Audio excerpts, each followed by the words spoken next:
Today, we're going to be talking about how to buy properties deep. Even if you're a wholesaler, fix and flipper, or rental buyer, you want to get the best deals on properties. We have 3 tactics on how to negotiate with sellers that will be a game changer.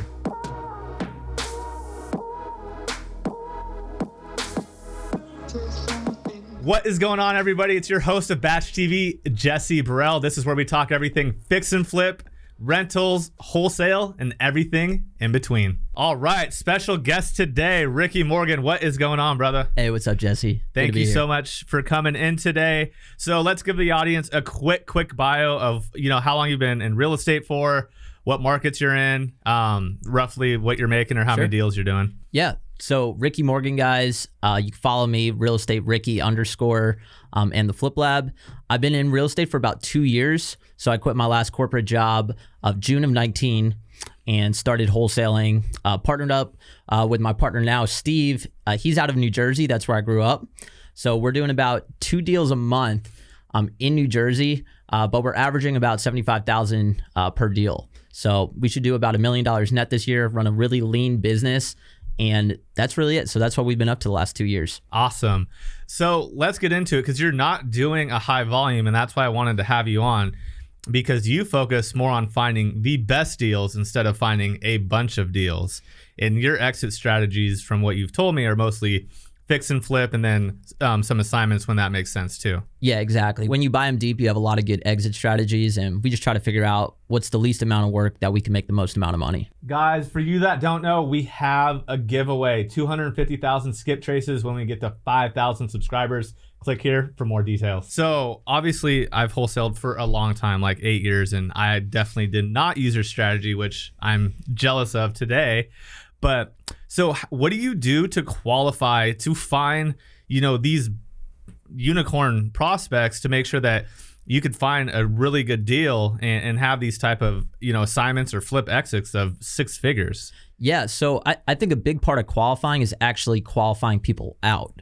So what I mean by that is, as soon as I get on the phone with the seller, you have to think about, 90% of sellers, even if they need a house, need to get their house sold, they're not a good fit for guys like us. Right. They're not distressed. They're looking to get top dollars, the biggest financial investment for most of these people in their lives. They want to max that out. So I always go in of saying that, hey, why don't you list it with a realtor? Why don't you do this with the property? You have better options. I'm not going to be your highest offer, and this probably isn't your best option unless you give me a reason why you need a guy like me that could close quickly for cash, as is, easy button type sale. So I want to go a little deeper into that, because it's something that I had a lot of my acquisition reps doing is, when they first start, or when a lot of people first start, they're scared to ask those questions. So who are you? Ricky Morgan. Hey, why don't you list it with a realtor? Why don't you do this with the property? You have better options. Because they don't want to hear the answers, because then they're going to find out soon they're wasting time. Sure. But don't you want to find out as soon as possible if you're wasting time with the seller, so you can talk to the next person to potentially have that great deal come to you? Yeah, so I think it goes back to, I worked a corporate sales job at Yelp for 4 years. I managed the sales team there. Oh yeah, Yelp's brutal. Yelp is brutal, dude. And like reviews, business owners, it was a tough job. But it really trained me to get good on the phone. And what I really learned and taught my sales team is, your next no is closer to your next yes when it comes to sales. Yeah. So the more quickly you can qualify people out, the more leads and prospects that you can get to. Especially, in a sale like real estate, you can't convince someone to sell their house for 40, 50 cents on the dollar. Right. Like you might be able to convince someone to just buy some Yelp ads online for $5 a day. Yeah. So I learned that quickly in real estate, that don't try to convince people to sell cheap. Let those people come to you, and that will allow you to get through more leads throughout your day and not kind of get bogged down with a bunch of tire kickers. Well, the other thing that happens too, when you're making them basically say to you, no, I want to sell at a discount, you're not giving a price, and you're actually able to buy deep, because a lot of people shoot themselves in the foot by not waiting to see what they actually want, because the seller's always trying to extract a number out of you, because they're negotiating as well. The longer that you could hold off and not do that, the better chance you have of getting a good deal. People just want to throw a number and make themselves not feel uncomfortable anymore, because that is part of a negotiation. And that is a huge factor into making sure you can buy deep. You know, I've had some deals where I made $250,000 on them, a double close, which is basically an assignment. Yeah. And if you sit there and talk to them, this was, a multi-million-dollar house too, but at the same time, you have to let them, shoot themselves in the foot instead of you doing it to yourself. Yeah, exactly. And I think a lot of it, you talk to sellers. One of their first thing they're always saying, what's your offer? What's your offer? The way I like to handle that is saying, hey, if you want a bunch of offers, the best thing for you to do is call a realtor, put it on market, and you'll get a ton of offers from a bunch of retail buyers. That's not what we do. We're here to solve your situation with this house. If there's no situation and you just want the most money for it, no problem. So I always try to do it in a way of, this is just how we operate, and kind of take control of the conversation, but not make them feel like I'm not giving them an offer because I'm trying to buy it cheap. So I think there's a lot of finesse there, and you have to use your tonality and understand who you're speaking to in those conversations. If you want to dive deeper into fix and flips, watch this episode. So let's get into our next kind of topic on how to buy deep. Give me your 3 best ways or negotiating tactics when talking to a seller over the phone. So not in person. A lot of people are doing this, virtually and on the phone now. I mean, since COVID, they had to do that. So most people are doing this. What are Ricky Morgan's 3 secrets to negotiating? Phone negotiation. So I think number 1 is tonality. I think a lot of people, they don't even think or practice this, but you have to know who you're speaking to. So if I'm speaking to you, I'm going to be very direct. I'm going to, no. So you're saying I'm direct? Yeah, you're direct, right? You're a no type of guy. That's going to be how I talk to you. If I'm talking to, let's say, someone like, an older lady, in her 60s, 70s, nice old lady, I'm going to talk a little slower like this and kind of change my tone and the way the conversation's going. So I'd say number 1, tonality. It's something that a lot of people aren't paying attention to. Negotiation number 2, I would say, is never give an offer, right? So never be the first one to give a number. Obviously, depending on the situation and the seller you're talking to, sometimes it's, hey, what price do you need? And they give it right away. Right. Unfortunately, that's not most sellers. Right. They understand kind of that dynamic in not being the first one to give a number. But I like to always kind of use an analogy of, hey, Jesse, if you're going to go sell your Lamborghini, right? If you're going to do that, you're going to put a price on it, right? Yeah. Because it's your car. You bought it for a price. You've owned it. You kind of know the value of it. So every seller, you're going to say, I don't know what it's worth, but they're lying. They're lying. Why you always lying? Oh my God. The majority of them, they do. They've been living in the house, or they've owned the house for a long time. They talk to neighbors. They at least have an idea. So if they're not giving me an exact number, I try to at least pry a range out of them. Hey, you talk to your neighbors, what are they selling for? Just to try to get an idea of where their head's at on numbers, and if they're being realistic or if they're on Mars as far as expectations. Right. So then number 3 negotiating tactic, I would probably say, is just not being scared to walk away from deals. Yep. One of the biggest thing I see people is they get so desperate on the phones when they're talking to sellers. It's like as if this deal doesn't close, the sellers could tell, they're not going to be able to feed their family tonight or something like that. So I always say, hey, we're looking at 5, 6 different houses. We don't need to buy your house. Maybe we're not the right buyer for you. No worries. And it's almost playing hard to get. Yeah.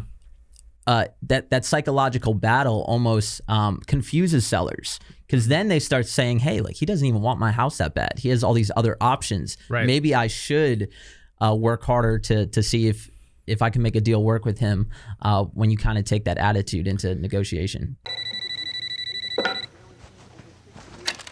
Hello, this is Gavin.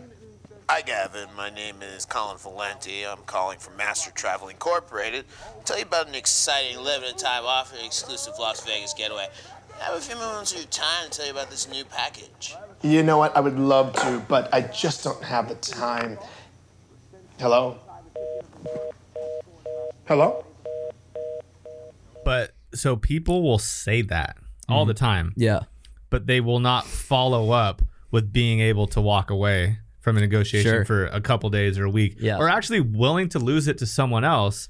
And that's the difference between you buying deeper and them having smaller assignments and always having to worry about the next deal. Yeah, and I think, buying deeper, like I said, it is less work, less transactions, less work, but also less overall risk when you're just always buying deep. When we buy a deal, we know we're going to make money on it. It's just a matter of how much money we're going to make. When you're buying tight deals, sometimes one or two things go wrong, especially in a place like New Jersey where there's underground oil tanks, basements, their houses built over 100 years ago. Right. You know, there's a lot of unforeseen problems sometimes. So a mistake I see some people is, they're getting too emotional when it comes to the numbers and they want the deal. And I think we do a good job of just staying very firm to our numbers that work for us and leaving the emotion out of it. Well, the other thing too is you're not ever going to cancel a deal either when you're buying, great deals. We've constantly. never have canceled a contract that we were going to buy. We were doing some virtual out of state stuff and we had to cancel some contracts. That's why we actually stopped doing that, because I like going into negotiations with the confidence of like, I am buying your house. We are going to close on it. Right. And I think you could portray that confidence when that's what you're actually doing. Correct. Compared to like some wholesalers. The conversation sometimes you do feel like you're almost like lying or not being. Well, you can be honest too. You can be straightforward. You could be like, "Hey, this is what I'm going to do. This is more than I'm willing to pay. Yeah, give me a 30-day option on it. Let me see if one of my partners or my network of investors is willing to pay a little bit more to where you can get your price. I can make a little bit of money."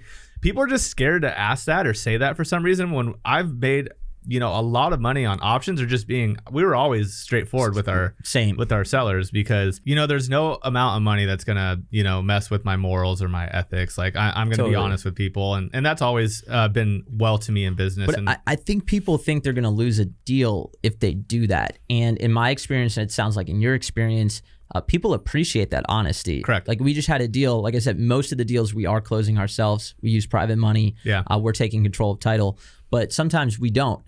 We had one where it was a deal we did not want to, put our own money on, a bunch of things wrong with it. So we were straightforward with the seller and we said, hey, we're not going to buy this, but we have other investors in the area that probably would. Would you mind us just, if we could show it to them and see if they want to buy it? And the seller's like, yeah, no problem. That's totally fine. But I think some wholesalers, it's like they're just on the phone.